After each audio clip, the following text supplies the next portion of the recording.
Hello అండి, welcome back to my channel. గురుకులంలో first time work చేస్తున్నారా? రెసిడెన్షియల్ ప్యాటర్న్ గురించి చాలా డౌట్స్ ఉంటాయి మీకు. సో అలాంటి డౌట్స్ కోసమేనండి నేను ఈ వీడియో చేస్తున్నాను. వీడియో కనుక నచ్చినట్టయితే లైక్ అండ్ షేర్ చేయడం మర్చిపోకండి. నా ఛానల్ని కనుక మీరు ఇంకా సబ్స్క్రైబ్ చేయకపోతే ఛానల్ని సబ్స్క్రైబ్ చేయండి. సో చాలామంది అయితే వీడియో చూస్తున్నారు కానీ సబ్స్క్రైబ్ చేసుకోవట్లేదండి. సో మీరు సబ్స్క్రైబ్ చేస్తే అది నాకు బూస్టింగ్ అండి, నేను ఇంకా వీడియోస్ని అయితే చేయగలుగుతాను. సో చాలామంది రెసిడెన్షియల్ ప్యాటర్న్ గురుకులం అంటే భయపడతారండి. రీజన్ ఏంటి అంటే, ఫస్ట్ రీజన్ అయితే అందరికీ కామన్ అండి, night duties, night stays, holiday duties ఉంటాయి అనేది. సెకండ్ ఏంటి అంటే, రెసిడెన్షియల్ ప్యాటర్న్లో పిల్లలు 24/7 మనతోనే ఉంటారు. సో మనం ఎక్కువ లవ్, అఫెక్షన్, కేర్ అనేది చూపించాల్సి వస్తుంది మనకు గురుకులంలో.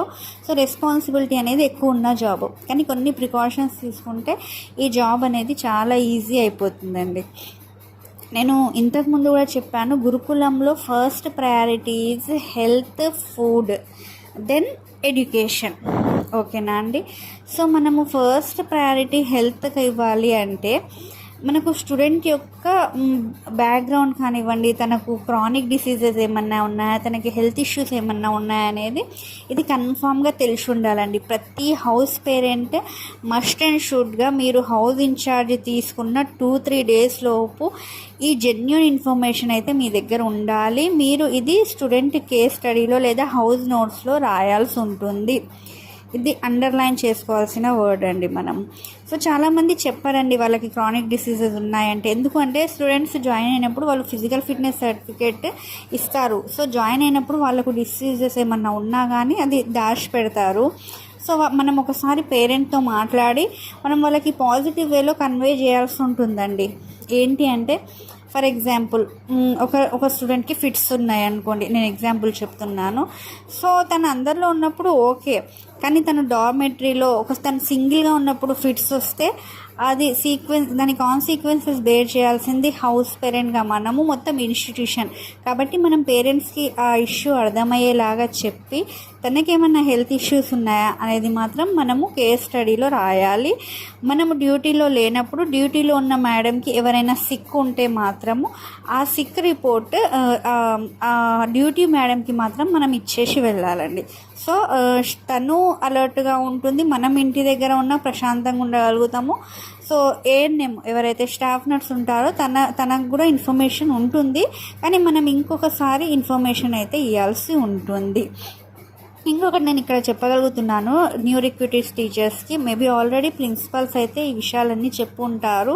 లేకపోయినా కానీ మనం ఒక హౌస్ ఇన్ఛార్జ్ తీసుకున్నాక మనం 4 లీడర్స్ని అయితే పెట్టుకోవాలండి. First class leader, second dormitory leader, third food leader, fourth health leader లేదా సిక్ లీడర్ అంటారు. సో దీనివల్ల యూజ్ ఏంటి అంటే, ఫస్ట్ క్లాస్ లీడర్ ఏంటి అంటే అకాడమిక్స్ పరంగా ఏమన్నా ఇష్యూస్ ఉన్నా కానీ ఏమన్నా మీకు రిపోర్ట్ ఇవ్వడానికి.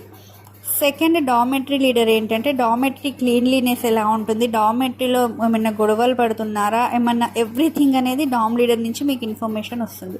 ఫుడ్ లీడర్ ఏంటంటే అందరూ స్టూడెంట్స్ టైంకి ఫుడ్ తీసుకుంటున్నారా, లంచ్, బ్రేక్ఫాస్ట్, స్నాక్స్, ఎవరైనా ఫుడ్ కన్జంప్షన్ తక్కువ తీసుకుంటున్నారా అనేది ఫుడ్ లీడర్ చెప్తారు. Last sick leader, very important, ఎవరైనా సిక్ ఉన్నారా అనేది రిపోర్ట్ ఇవ్వడానికి. సో మనము కాలేజ్కి ఈవినింగ్ 4:30కి వెళ్ళిపోయినాక నెక్స్ట్ డే మార్నింగ్ 8కి రావగానే ఫస్ట్ అసెంబ్లీ అయిపోగానే 4 లీడర్స్ని మీరు పిలిపించుకొని ఈ 4 రిపోర్ట్స్ తీసుకున్నారనుకోండి, మీకు 80% ఆఫ్ రిలాక్సేషన్ అనేది అక్కడ అయిపోతుంది. నెక్స్ట్గా మీరు చేయాల్సింది ఏంటంటే, నెక్స్ట్ రావగానే క్లాస్కి వెళ్ళి స్టూడెంట్స్తో మాట్లాడాలి. ఇమ్మీడియట్గా ఫస్ట్ క్లాస్ వేరే క్లాస్కి వెళ్ళే ముందు మనం చేయాల్సిన ఫస్ట్ వర్క్ ఇది. సో ఇది చేయడం వల్ల స్టూడెంట్స్లో కూడా ఒక పాజిటివ్ వైబ్ వస్తుంది, మనకు కూడా చాలా రిలాక్స్గా ఉంటుందండి. నెక్స్ట్ థింగ్, కొన్ని సొసైటీస్కి అయితే ఆల్రెడీ టైం టేబుల్లో మెన్షన్ చేసి ఉండిందండి ఇది, మరి కొన్ని సొసైటీస్కి అయితే లేదు. కిట్ ఇన్స్పెక్షన్ కొన్ని సొసైటీస్కి డైలీ చేయాలని ఉండింది. సో లేని వాళ్ళు కూడా weekly 1 or 2 sudden kit inspection అనేది కండక్ట్ చేయాలండి. సో స్టూడెంట్స్కి తెలియకుండా మనం వాళ్ళ డార్మెటరీకి వెళ్ళి కిట్ ఇన్స్పెక్షన్ చేస్తే వాళ్ళు ఏమైనా నిల్వ పచ్చళ్ళు కానీ ఫుడ్స్ ఏమైనా తెచ్చుకుంటున్నారా, వాళ్ళ బ్యాగ్స్లో ఏమైనా అబ్నార్మల్ థింగ్స్ ఉన్నాయా అనేది మనకైతే తెలిసిపోతుంది. ఇది ఒక టీచర్గా, ఒక హౌస్ పేరెంట్గా మనం చేయాల్సిన బాధ్యత. నెక్స్ట్ స్టడీ గురించి అయితే మనము పిఎంఆర్ రిజిస్టర్ అనేది ఒకటి మెయింటైన్ చేయాలండి, పర్సనల్ మార్క్స్ రిజిస్టర్ అనేది.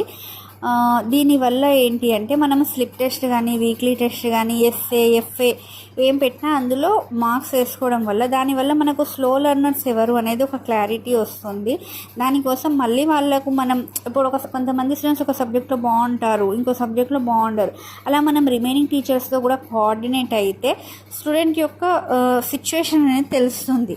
సో దానికి మనం పర్సనల్గా ఆ టీచర్తో మాట్లాడి ఈ స్టూడెంట్ ఫలానా ఎక్స్ స్టూడెంట్ రిమైనింగ్ అన్ని సబ్జెక్ట్స్లో బాగున్నారు, ఈ ఒక్క సబ్జెక్ట్ కొంచెం చూసుకోండి అని చెప్పడం వల్ల, రెమిడియల్ క్లాసెస్ కండక్ట్ చేయడం వల్ల మనకు ఆ స్టూడెంట్లో గ్రోత్ అనేది కనిపిస్తుంది. సో ఎడ్యుకేషన్ పరంగా అయితే మనం ఇది అయితే చేయగలుగుతామండి. రిమైనింగ్ మనకు క్లబ్ యాక్టివిటీస్ ఏమైనా ఉంటే ప్రతి దానికి రికార్డ్ అయితే మనం మెయింటైన్ చేయాల్సిందే. అండ్ స్టూడెంట్స్ ఏవైతే స్లిప్ టెస్ట్ రాస్తున్నారో మనకు ఎక్కువ టైం కన్స్టెంట్ ఉంటుంది గురుకులంలో, కానీ ఆ బుక్స్ ఒకసారి చూస్తే వాళ్ళు లెర్నింగ్లో ప్రాబ్లం ఏంటి అనేది కూడా మనకు తెలుస్తుంది. సో యాజ్ ఏ హౌస్ పేరెంట్గా మనకు బండిల్ ఆఫ్ రెస్పాన్సిబిలిటీస్ అయితే ఉండడం జరుగుతుందండి. కానీ ఇప్పుడు చెప్పినవైతే మస్ట్ అండ్ షుడ్గా తీసుకోవాల్సిన జాగ్రత్తలు. సో ఇంకా చాలా ఉన్నవండి. గురుకులం అనేది లైక్ అండ్ ఓషన్. ఇంకా అది దాని మీద నేను ప్రతి చిన్న టాపిక్ మీద కూడా నేనైతే వీడియో చేయడానికి ట్రై చేస్తాను తప్పకుండా. సో మీకు ఇంకేమైనా డౌట్స్ ఉంటే నాకైతే కామెంట్ సెక్షన్లో తెలియజేయండి. వీడియో నచ్చినట్టయితే లైక్ అండ్ షేర్ చేయండి. ఛానల్ని సబ్స్క్రైబ్ చేయడం మాత్రం మర్చిపోకండి. Thank you.